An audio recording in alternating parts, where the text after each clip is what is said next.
Hello mga ka-socials, at muntikan na naman nga tayong maubusan nitong artisan donut pistachio choco ng Dunkin'. Inagahan ko na nga at dito na rin kami nag-breakfast para nga matikman tong pistachio chocolate na nagva-viral. At worth it nga ba to sa presyong 120?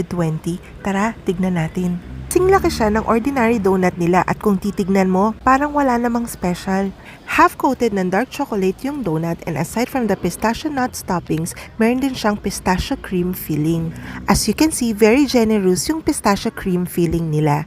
At very thick din yung consistency ng cream at may mga bits of pistachio nuts. At pagdating naman sa lasa, same donut dough yung ginamit just dito, like sa ibang donuts nila. At in fairness dito ha, first bite may feeling agad. Malalasahan mo agad yung pistachio cream. At dahil nga exposed nga sa air, hindi na masyadong crunchy yung pistachio nuts on top. Pero bumawi naman sila sa pistachio cream na napakasarap, very creamy at hindi ganun katamis. At kahit na dominant yung lasa ng pistachio, hindi siya nakakasawa kasi nanu-neutralize ng dark chocolate yung lasa. Kaya para sa akin, worth it ito. So try nyo na rin mga ka-socials, baka magustuhan nyo rin.